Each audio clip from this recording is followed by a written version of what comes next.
Good evening, everybody. I'd like to welcome you to Sovereign Estate. My name's Terry Sovereign.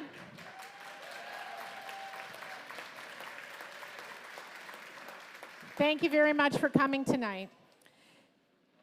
This is the third event that we've had here at for Achieving Cures, and the weather keeps improving. So it's a beautiful night, and it's the last of summer, so we want to celebrate everything that God has given us here at the winery with our beautiful vineyards. And mostly I want to thank my family. My son, Ben, is our winemaker, and he was also one of the chefs tonight.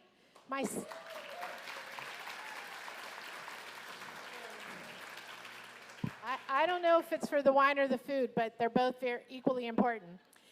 My son, Isaac, is our viticulturist, and he set up all the event earlier today, and his wife, Macy, helped all day with the event planning.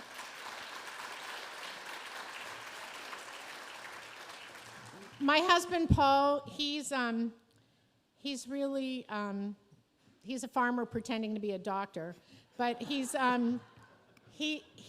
when people come to the vineyard, they said, that handy guy out there, but Paul does a lot of the maintenance to the property and beautification, and of course he's my partner and shares our vision for what happens here.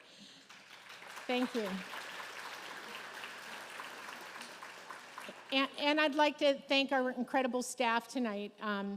Everybody asks us, how did this start? What made you decide to plan a winery?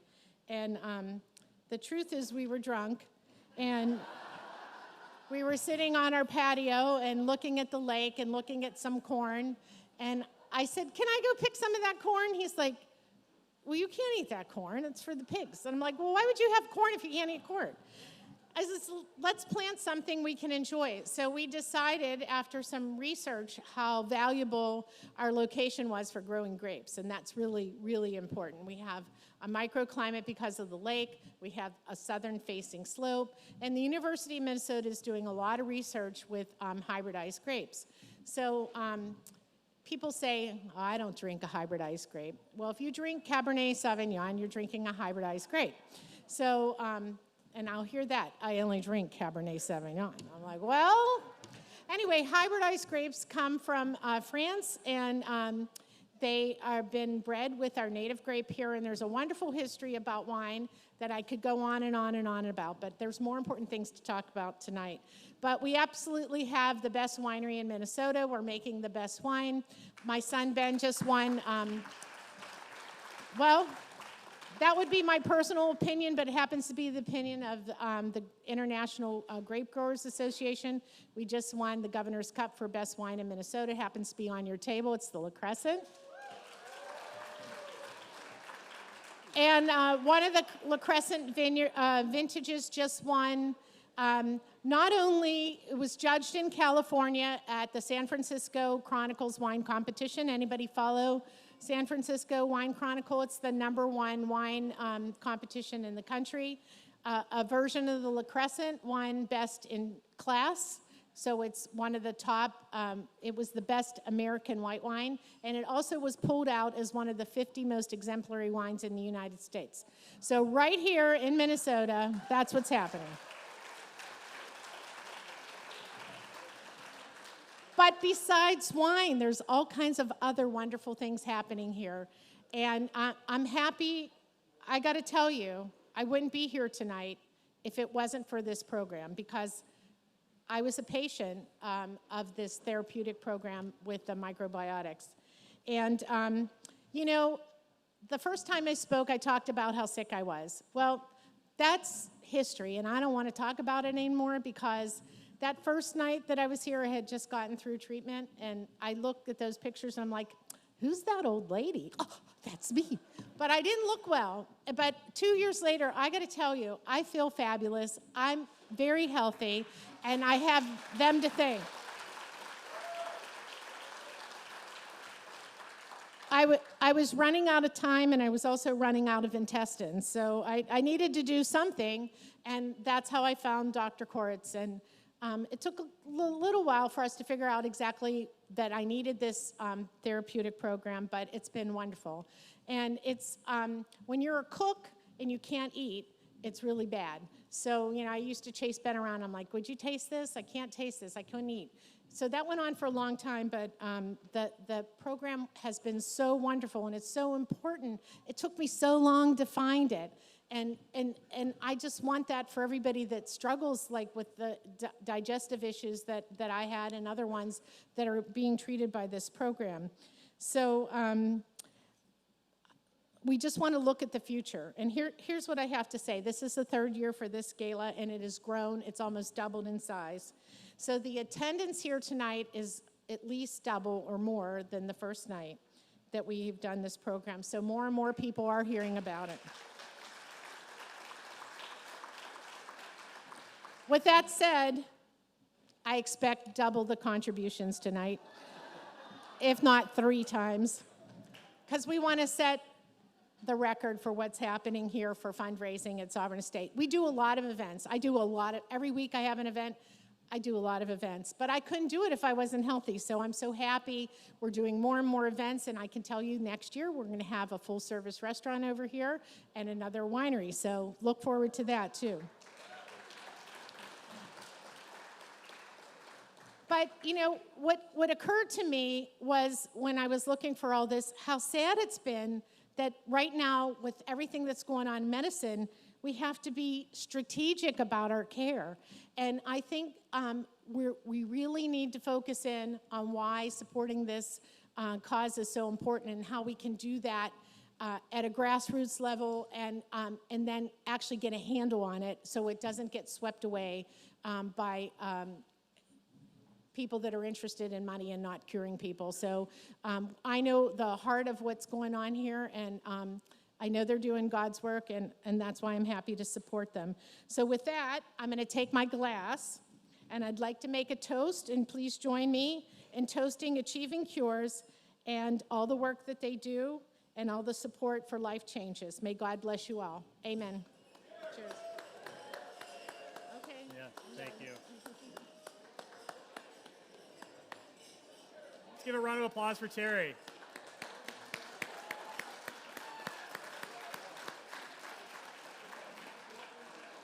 Terry, Paul, and all those associated with Sovereign Estates, we are so appreciative for all you do to advance Achieving Cures together, and thank you so much for your hospitality. One more round of applause. Good evening and happy Thursday. Thank you all for coming out to support Achieving Cures together. We are so appreciative of all the sacrifices you've made to be here tonight and thrilled to have you. I'm Brendan Halloran, just a volunteer connected through Achieving Cures together through a personal health condition, helping to keep tonight's program on track. But like me, I'm sure that everyone here has or knows someone that's affected by the various afflictions that we're working to resolve. Now, tonight would not be possible without an incredible group of individuals to put this together. First, our band, Craig T. and the Meritage Trio. We'll clap for everyone. Our volunteers, and especially our research partners.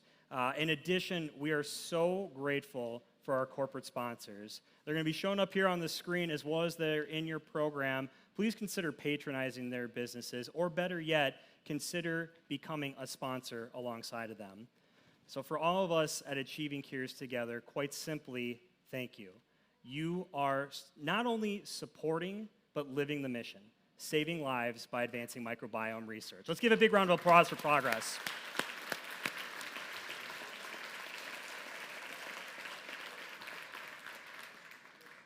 Why are we here? We're at a critical point in medical history where change is happening, and we need your support and partnership to continue to bring hope to thousands of patients. This is no small-scale operation. This is cutting-edge, world-leading research and an opportunity to change patient care forever. Now, our first speaker this evening is patient 0, the first recipient of microbial transplant for ulcerative colitis. Many of you know Peter Westerhouse, and founder and president of Achieving Cures Together.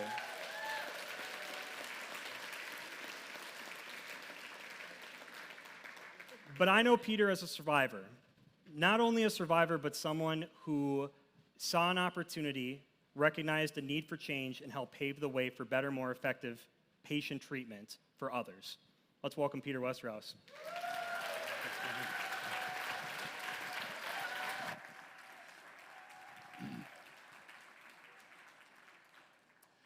Good evening, everybody. Boy, is it great to see you all here tonight. I know we timed it kind of poorly with the Minnesota Vikings playing tonight, so we'll try to keep the schedule prompt. If I hear some Skol chants going during the talks, we're okay with that. But I'd like to start my short segment here tonight by asking a question, and I'd like to see hands raised.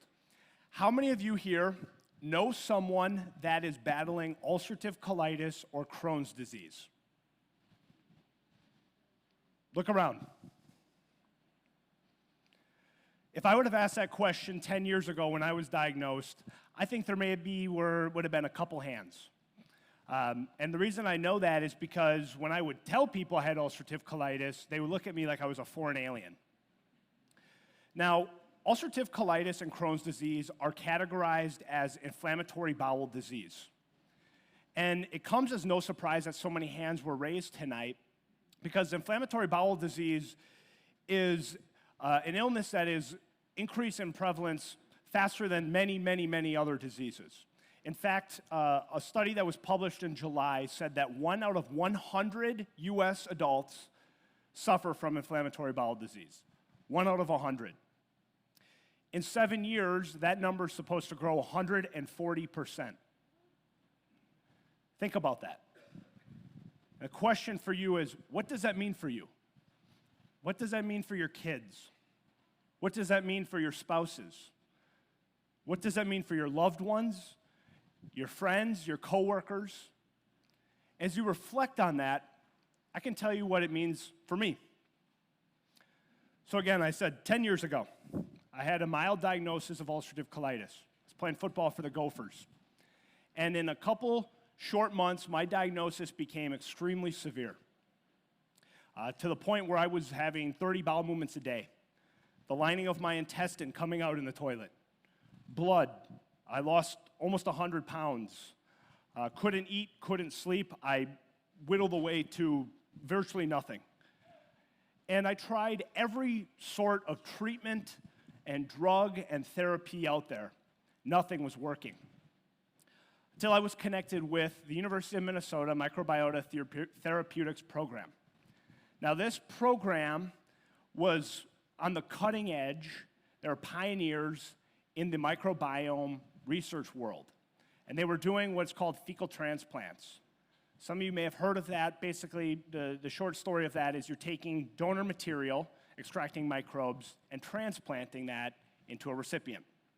It made sense to me as I was battling and doing all these different drugs. And so I was fortunate to be, as Brendan said, basically patient zero and be a part of a research trial by myself with these fecal transplants. And ladies and gentlemen, what I saw with the treatment with these fecal transplants was incredible. It was inspiring, and as a sick patient, it gave me immense hope. Hope that I wouldn't have to have expensive pharmaceuticals the rest of my life. Not to mention, there was healing. Fast forward, right? 2015, 8 years ago, I founded Achieving Cures Together because of that experience. And we were very deliberate in the naming of Achieving Cures Together, in that it was going to take a team. This was going to be a team approach in order to really accomplish and find cures. That's why the together was so important. So that seed was planted 8 years ago. I like to use the seed reference here in this beautiful winery. We fertilized, we watered, we nurtured that seed. Many of you here this evening, from donors to advocates, board members, volunteers, folks that have come to events. It's remarkable how this program, how Achieving Cures Together has grown and evolved. And you're going to hear in a few short minutes some of the research highlights, what's happening with ulcerative colitis, what's happening with food allergies, what's happening with autism. It is remarkable, the steps that are being made. And I have to say, it feels like we are on the breakthrough of the next big thing in modern medicine. It really does.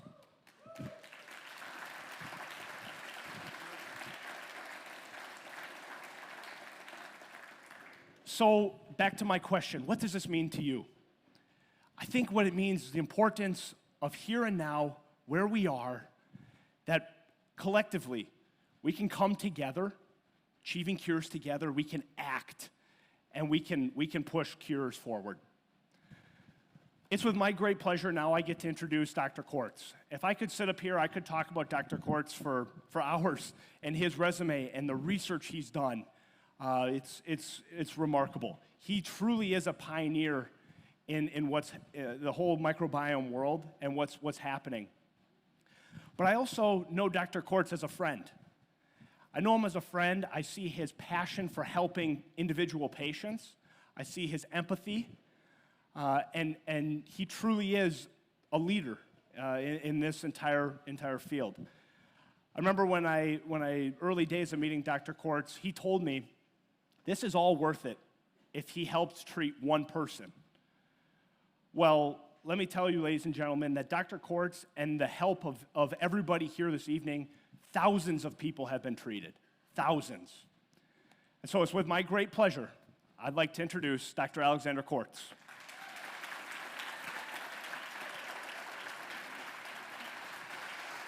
All right.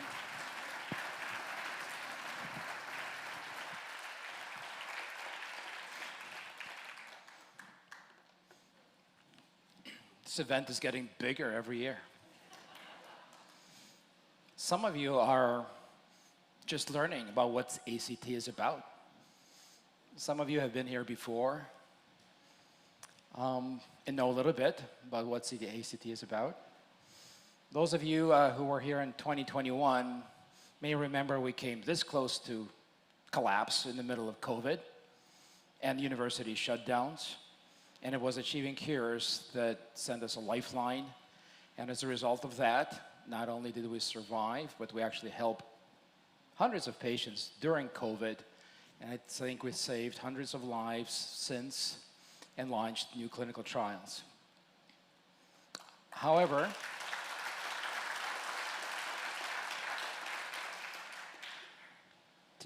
in my mind, today's event is more than about ACT or about our program at the university. I'd say it's about each one of us. It's about our children. It's about the kind of world we want them to live in. I can see big battles emerging, coming up, and really unless we all band together and present an alternative model, really have no chance. So I'll tell you a little bit about the story going back, trying to be brief, but it starts with a patient. So that was the index case. Now you've heard patient 0 from ulcerative colitis. This was an earlier patient with this presentation. So it was a 61-year-old woman. She came with chronic diarrhea that she had for 8 months to that point. That started after an antibiotic treatment. She was hospitalized multiple times. She was basically living in a wheelchair, having bowel movements every 15 minutes. She lost about 60 pounds of weight. And the disease that she had is recurrent C. diff infection. So let me tell you a little bit about that. So just the basics, your digestive system. You eat, goes in the stomach, small bowel, things get absorbed. The last part of the digestive process is done in the colon, and that's where the microbes will finish the digestive process.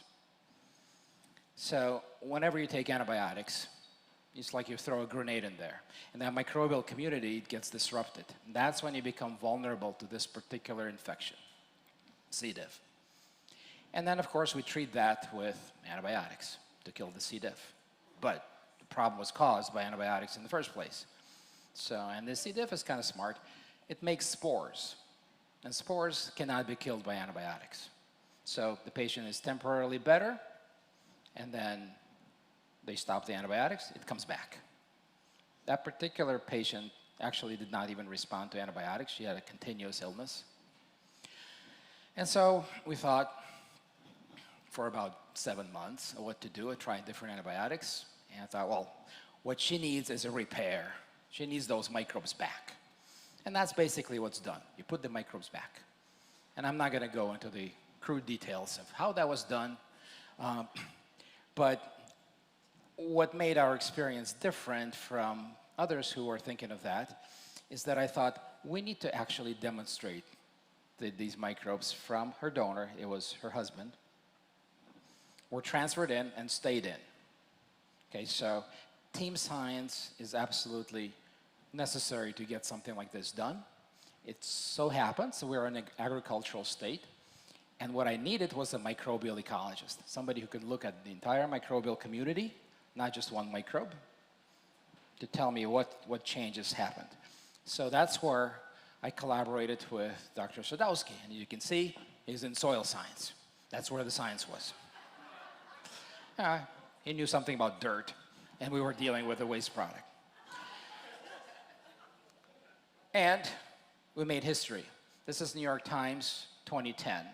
We basically planted the science into this procedure, which I named as fecal microbiota transplant, which then people took over and started calling it fecal transplant. And I'm like, really? And I've been trying to fight the F word ever since, unsuccessfully. It kind of stuck. But really, as far as, most people, or a lot of people, have heard of fecal transplants these days, and have heard certainly about the microbiome. But that was the big starting point where people finally showed microbiome power to heal. That patient, who at that point for 1.5 years was basically dying, it was done by a colonoscopy. We put the microbes in. While still in the recovery suite, she said, I feel different. She was cured. Now, what we did after that for the next number of years is really develop this into mainstream medicine. Blending poop and stuff in the bathroom is not going to be that. So we figured out how do you extract the microbes in and how do you preserve them so that you can do a lot of testing on this material. And we really thought through how to put together a donor program, because science tells us that a lot of different diseases can go with abnormal microbial compositions in the gut. So we had to pick the healthiest people in our donor program. And we're very proud of it. It's a volunteer-based program, and our donors are our partners. They understand what they're doing it for. They're with us for years. We know them intimately. Not that intimately. And basically, we've reduced this product to just a handful of capsules. Don't even have to do a colonoscopy. That's remarkable. And I've lived a dream as a physician. I've treated over 1,000 patients. And because of achieving cures, I didn't have to think about prior authorizations and arguing with insurance companies. Just give it for free. And it's just a one-time treatment. And there's so many stories, and I can't go on, but I just remember this vividly. A young woman who spent thousands of dollars coming to that point, and then she just meekly asks, well, how much is this going to cost? And I go, nothing. And she just broke down in tears. She didn't have a job anymore, didn't have any money. And that's a lot of patients like that. It actually kind of targets some of the more vulnerable among us. All right, so that's our production suite. There's a donor program. There's a QA process. It acts according to pharmaceutical standards. It's the only program, academic program, in the United States that does this. And that's our story, but it's only half the story because the other half is Peter's story.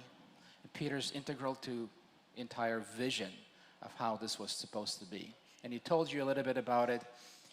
He suffered incredibly. And he was just an 18-year-old kid at the time, but he asked big questions.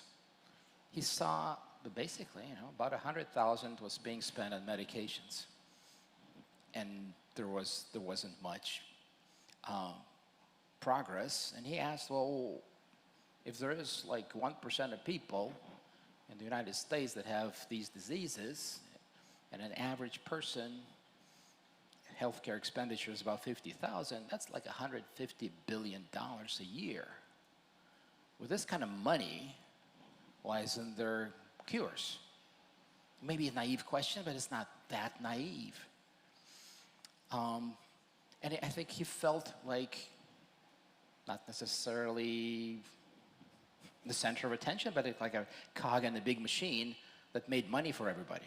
Made money for the insurance companies, made money for the healthcare system, but he wasn't getting better. So he learned more about the gut. He experienced some of it himself. He lost that particular battle, and he lost his colon, but he experienced something was probably working, and learned about the science of it. So again, this is the digestive system. You look in the colon, if you really zoom in under the microscope, see, you'll see those microbes, and they're eating stuff. That's our diet.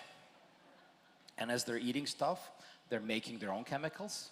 All of that was put together by design, nature, whatever, however you want to think about it. But it's a pretty sophisticated system, and those microbes and their host, it's like a marriage. They talk to each other. About 10% of chemicals in your blood come from those microbes, and they affect everything. They affect the immune system, because that's where the immune system is seeing the microbial world every day. So that calibrates your immune responses.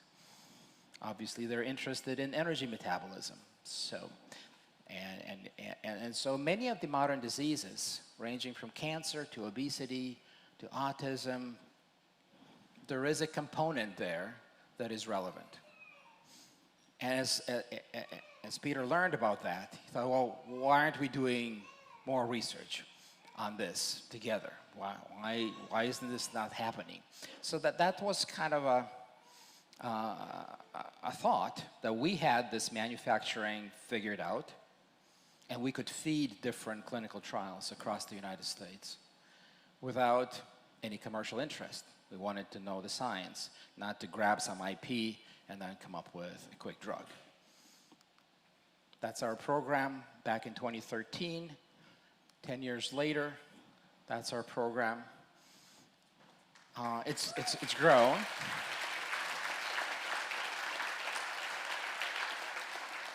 And among these, we have physicians, we have a computational biologist, we have nutritionists, we have clinical research coordinators, laboratory workers, etc. It is very much team science. It looks bigger, but it's a tiny group. This is the little engine that could. Really, we're the group that did the science.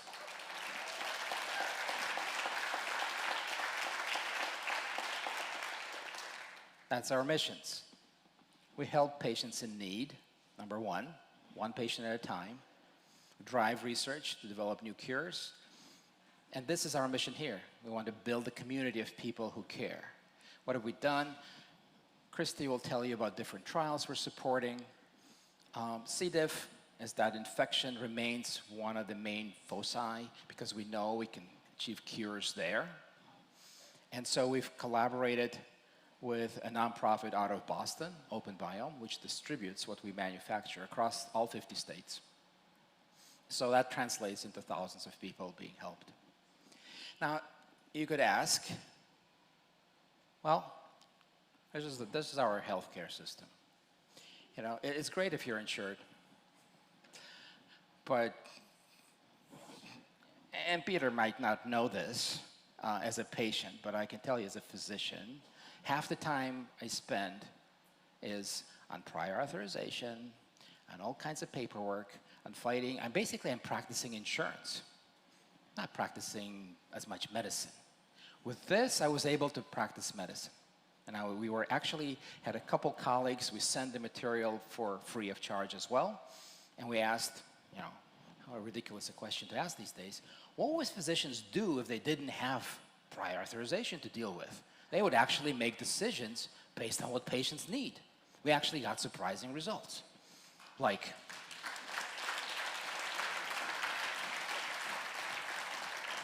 a quarter of the time, they did not follow what the guidelines say. They did what's best for the patient. These were experts in their field. There's no question of them.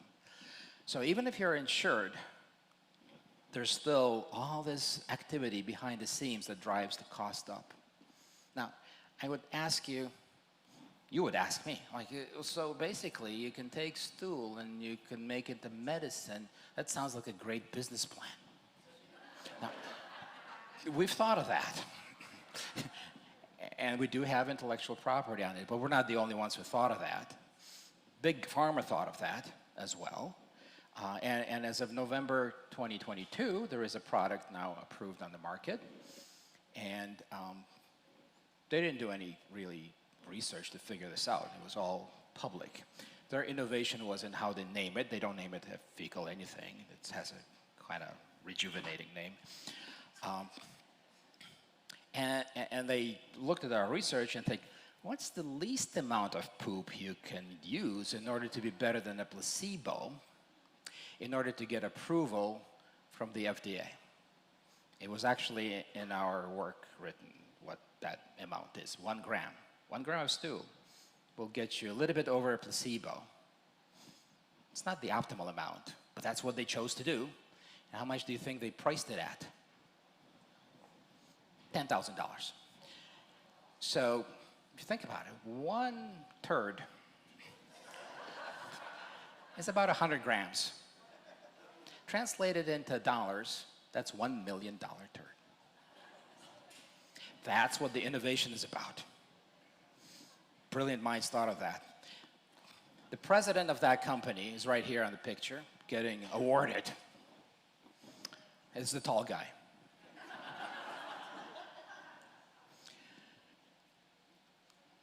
We can do better. I'd like to show you a video of one of our partners, Colleen Kelly, Dr. Colleen Kelly in Brown University, who's been getting some of these products for us and been treating her patients. Can we have the video, please? Hi, my name's Colleen Kelly, and I'm a gastroenterologist in Providence, Rhode Island. I've been treating patients with C. diff infection using fecal microbiota transplant or intestinal microbiota transplant since around 2008. I've been exclusively using donor stool from stool banks since around 2014. This has really facilitated treating a great number of patients more efficiently and safely. And I've treated over 300 to date. I've kind of lost count. I've known Dr. Alex Khoruts since around 2010. We met over some shared interest in doing research together, and he and I both believe strongly that this procedure needs to stay available for patients, that it's very powerful, and the availability of donor stool from stool banks is really key to making that happen. And all of these patients that we encounter are going through a really tough time. Some have had to drop out of school or missed a lot of work. They are isolated from their friends and families. It can be very, very devastating. And it's really nice to be able to tell people we've got over 90% chance of taking care of this problem with just a single dose of this treatment. And for that, it's just very rewarding. And there's really nothing like it in medicine. And many, many patients are grateful and send letters or gifts. And I never throw away any letter that I get from a patient. I have a little bag of them, and they mean a lot to me. And there was one patient that I took care of that came to mind. Took care of her in 2020 around the pandemic. And I want to tell her story and share a letter that she wrote to me. So for the sake of patient privacy, we'll call her Mary. She had been in the hospital in the early days of the pandemic for an unrelated infection. And because of antibiotics she got during that hospitalization, she ended up with a bad case of C. diff. She was in and out of the hospital and rehab facilities, kind of back and forth over that spring and summer. And because of tight restrictions in our state and in the nursing home where she was recovering, she was not able to see her husband. So she had not seen him in months and was unable to get home to him because every time she would start to gain her strength back, she'd get another C. difficile infection and relapse and be sick again. When I first met her, she was at the appointment alone with just a caregiver from the nursing home, and her husband was on speakerphone. And it really just brought tears to my eyes to hear them talking to each other through the speakerphone. They hadn't seen each other in over 6 months, and they had been married close to 50 years and had been, due to the C. diff infection and the pandemic, isolated from each other. And I promised her that we would do this treatment and it would work, and I would get her home to her husband. And we ultimately did an FMT via colonoscopy, which was successful. And after a few more months, she was able to get home. And she sent me this letter with a Christmas card, and it was about a year to the date from the time of her procedure. And I just want to share it with you. Dear Dr. Kelly, I'm so grateful that you considered me for your implant. You saved my life. Being in the nursing home for just a few short days of 1 year, I arrived from Yale Hospital in May to the scallop shell weighing 137 pounds. With the sepsis, I went down to 105 pounds. I was in Rhode Island Hospital through May and June, and then back to the nursing home for nearly 1 year. The C. diff cleared up after I stopped the vancomycin in January 2021. When in bed, I think I'm dreaming when I'm holding Ron's hand. I live on the second floor for 47 years in the same apartment. I can't walk stairs without help, but Ron keeps an eye out for me. I had nursing therapy for 5 months. Hopefully the FDA will approve your implant. Everything is risky. I'd rather die than live in a nursing home. May God bless you, Dr. Kelly, because you have made my life and Ron's better. We'll never forget you. You kept your word. You told Ron that you would get me home, and you did. God bless you, that you have good luck in the future. Have a Merry Christmas. Sincerely, Mary Patterson. So this is just one example. Many patients like this, but this one really touched my heart. And she sent me a couple of letters since, updates that she continues to do well. And I want to thank Alex very much for sharing the donor material with our program and to Achieving Cures Together, because without the generous donations and the work of all the people with that organization, patients like Mary we wouldn't be able to treat. So thank you very much. And I look forward to meeting you all at some point in the future.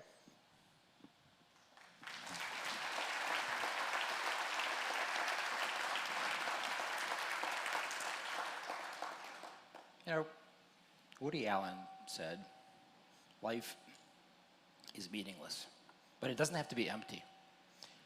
I disagree. We make our meaning. Something I should tell you about Dr. Kelly. Last year, she donated her own kidney to a stranger. I asked her, why did you do that?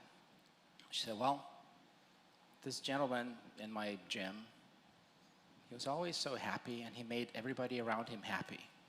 And I thought, if I do that, I will make the world a little bit better. I think this is what this organization is about. You join this community and you give to others. And that's what meaning of life is. Thank you.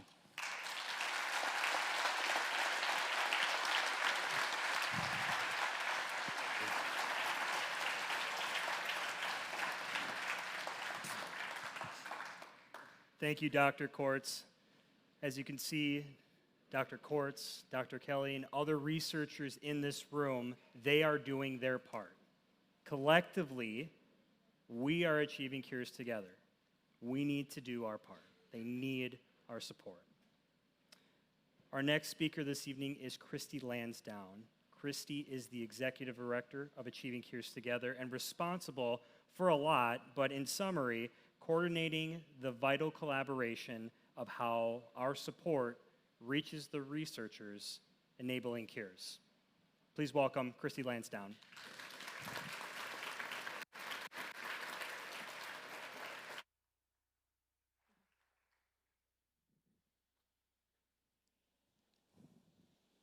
It is an honor to experience and be part of this stage in history as microbiota therapy and research accelerate, bringing hope to thousands of patients.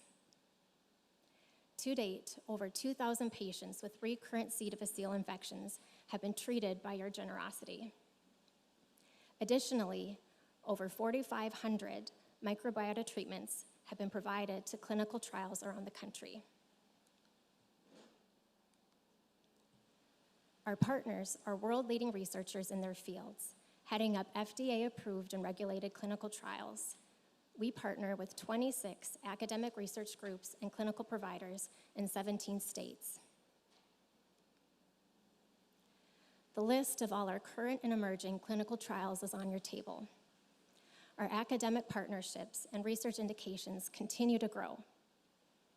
Our researchers are investigating the links between our microbial health and the cardiovascular system, antibiotic resistance, cancer recovery, digestive system disorders, the gut-brain connection, and immune system disorders. We have new trials targeting multiple sclerosis, Parkinson's disease, and diverticulitis, amongst others. While we don't have time to go through each one this evening, please come chat with our researchers after the program, and I'll be highlighting a few tonight. If you joined us last year, you had the opportunity to meet Dr. Adams, one of the lead researchers at Arizona State University. They're investigating autism and Pitt-Hopkins syndrome, and their research team has completed 2 of the 3 FDA-required clinical trial phases with their autism research with remarkable results. In the first trial, after 2 years with their pediatric patients maintain a 58% reduction in gastrointestinal symptoms and had nearly 50% improvement in autism symptoms. 100 autism patients have been able to participate in these trials, but hundreds remain on the waiting list. Our partners at Arizona State have also completed a first-of-its-kind trial with Pitt-Hopkins syndrome patients, a single gene disorder characterized as a severe form of autism. One of the symptoms that impacts these patients' quality of life the most is excruciating abdominal pain due to constipation. A parent of an 11-year-old participant in the trial shared, "My son was one of the children who took part in this trial, and he went from spending every day in pain to hardly ever being in pain anymore. For the first time in his 11 years, my son was really able to enjoy Halloween among so many other things because he wasn't in pain. Our goal now, what keeps me awake at night, is to get this treatment into as many kids as possible, as fast as possible." Other families enrolled in the trial saw improvement not only in GI symptoms, but in mood, behaviors, and irritability. While we've had incredible results, the work isn't finished. Researchers are continuing to investigate how to optimize these microbiota treatments and improve patient outcomes. Another area that our partners are making incredible strides in is food allergies, a life-threatening reality for some patients. Our partners at Boston Children's Hospital completed a clinical trial that found that with only 1 dose of microbiota therapy, 60% of patients had a reduced reactivity to peanut protein. The next clinical trial is already in preparation with the goal that longer treatment will help patients further.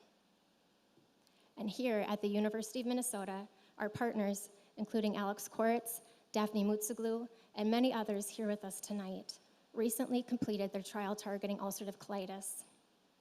Research indicates that the gut bacteria plays a role in triggering the inflammatory response in the body in these patients. patients enrolled in the trial had a demonstrated change in their gut microbe communities and a reduction in their ulcerative colitis symptoms after treatment with microbiota therapy. We have the unique opportunity tonight to pave the path for medical history.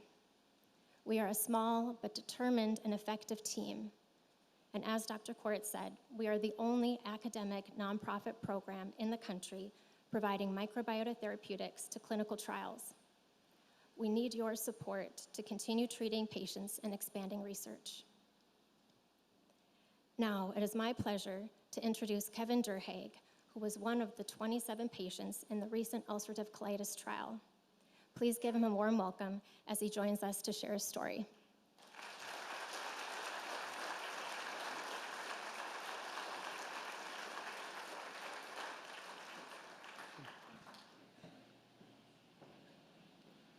Good evening. And a beautiful evening it is. Go Vikes. I've got the recorder on. My name is Kevin Durhaeg.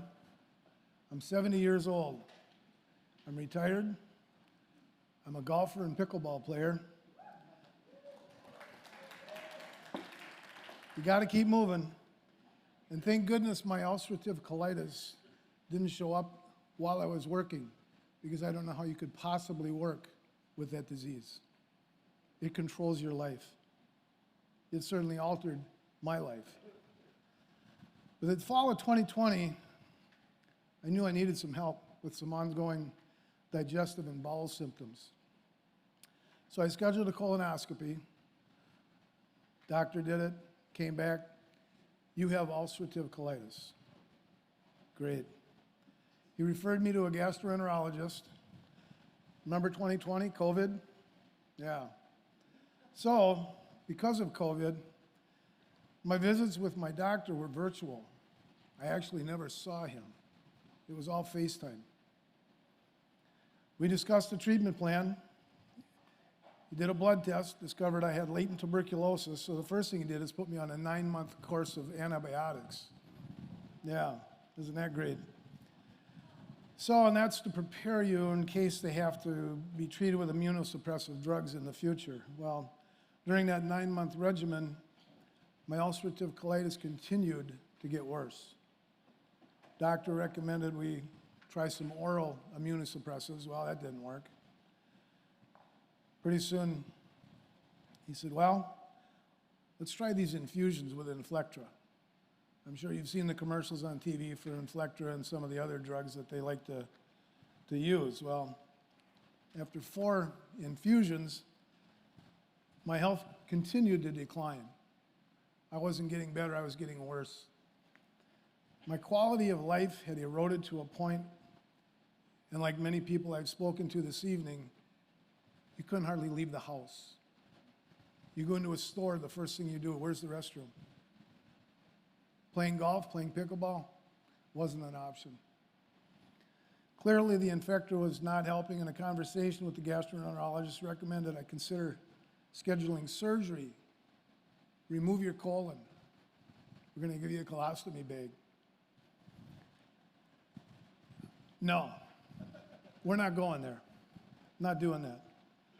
At this point, a year had passed. It was January of 2022. It had been months since I slept through the night. It was not unusual to get up 10, 15, 17, 18 times every night. Was sleeping in the next room because I didn't want to disturb Jessica, ruin her sleep. I had lost 50 pounds, and I was emotionally and physically completely worn down. I also have peripheral artery disease, so I have a lifelong relationship with a vascular doctor who's Dr. Joseph Karam from Abbott Northwestern, a phenomenal doctor. I have stint in my leg, plugged up with a blood clot while playing pickleball.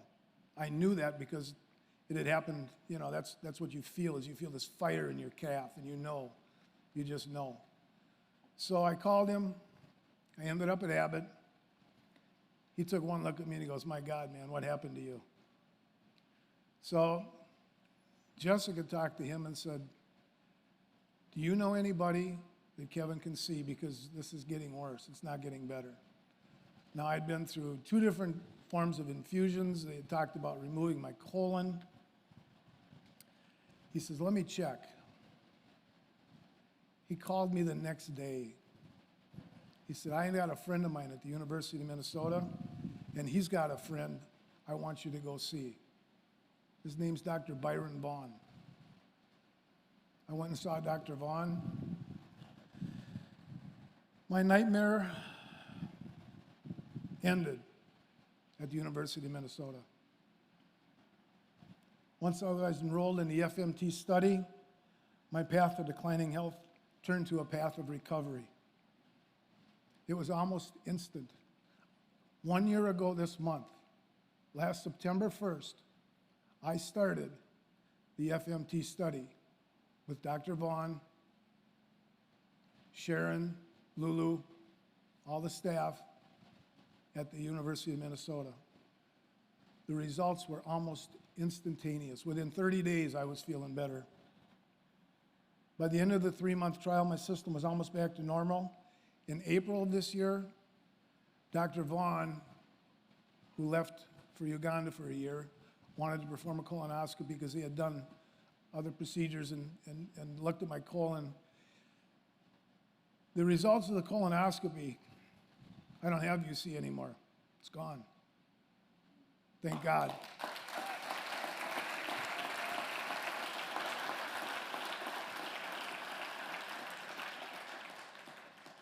And I will forever be grateful to Dr. Vaughn, Sharon, Lulu, the entire staff at the University of Minnesota and the clinical study program. I'm living proof it works. Thank you.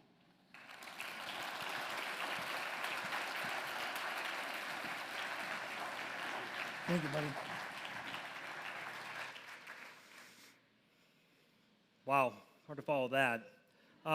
2 quick housekeeping items before I forget. First, please take your wine glasses home with you. We hope that as you sip wine in the coming weeks and months ahead, you think back to this evening and all the progress is being made and your contribution towards it. And second, after we conclude our program and after you make your donation over at the table on the side, please feel free to continue to enjoy the music, the wine, talk to some of our researchers, each other, and continue to enjoy the evening. Now, interest in gut microbes started about 100 years ago or so, but it was lost. And now it's at a point where it's expanding exponentially, as you can see across all of the different clinical trials. You heard it earlier with Peter's story. In 2008, University of Minnesota had a desperately sick patient with an antibiotic-resistant infection, an idea to restore gut health. And it worked. Now our partners have treated over 2,000 patients with the same condition and are collaborating with universities across the country to target 19 additional health conditions. We've also provided over 4,500 microbial treatments to patients across all clinical trials. Kevin's a perfect example of what it's been like surfing on the ripple from patient zero. And I said it once earlier, and I'll say it again, but we truly are at a critical point. We're at a critical point in where we can go with these solutions. Change is happening, and we need significant support to continue to provide the one thing that most don't have, hope. Now, the fight is on our doorstep, and we need the resources in order to fight these afflictions. That can come either monetarily or telling people about what we do. Help bring them in. There's a lot of people that don't know what Achieving Cures is and how many different areas they're working to resolve. And keep abreast. Keep in touch, not just once a year coming to this, but with the newsletters and the research that's being done so that you can continue to tell others and to spread that hope. Now, we have a few options that you can give tonight and continue to support Achieving Cures together. First, you should have received a text message to your phone. I don't know if it's blowing up between either that or the Vikings game, either or. Second, you can also scan the QR code on your donation card, which is not this one. It's on your table. Third, do it the old-fashioned way. write a check. I've got a wedding in 2 weeks. Let me tell you, I've gotten really good at something, and that is writing out of this checkbook. But the best gift, the best check that you can give is to change possibly someone's life. Maybe not even one life. Maybe it's even more. You can also donate appreciated securities, give from your charitable fund. You can even donate directly from your IRA. And if you are interested in any of those options, please see either myself or Christy after the program. But just think about it for a minute. On your donation card, $500 to provide treatment for a patient with recurring C. diff with a 98% effective rate. $3,000 to provide half the treatment for a patient in an autism clinical trial. $10,000 to provide treatment for someone like Kevin so that they don't have to go through this ever again. Now, we have a few one-time donor gifts available tonight, also listed on the donor card. The two I'll highlight, $5,000, you can become a Vine patron and receive your own plaque for a row at the vineyard. Pretty cool, as well as a case of wine from the vineyard when it's done. Or $10,000, you can join Dr. Khoruts privately with a few friends to have dinner. I think you could go on and talk for a lot about all of the progress and research that you're continuing to make, so you can have that opportunity one-on-one with him. Now, you've heard from the patients, you've heard from the researchers, and tonight is proof that Achieving Cures Together continues to be good stewards with the resources that we've been endowed with. If you're curious as to the exact figures, please go talk to Christy, or better yet, trust an anonymous donor who for tonight only is matching contributions up to the first $10,000 donated. Your contribution just doubled. Yeah, a round of applause. That's fantastic.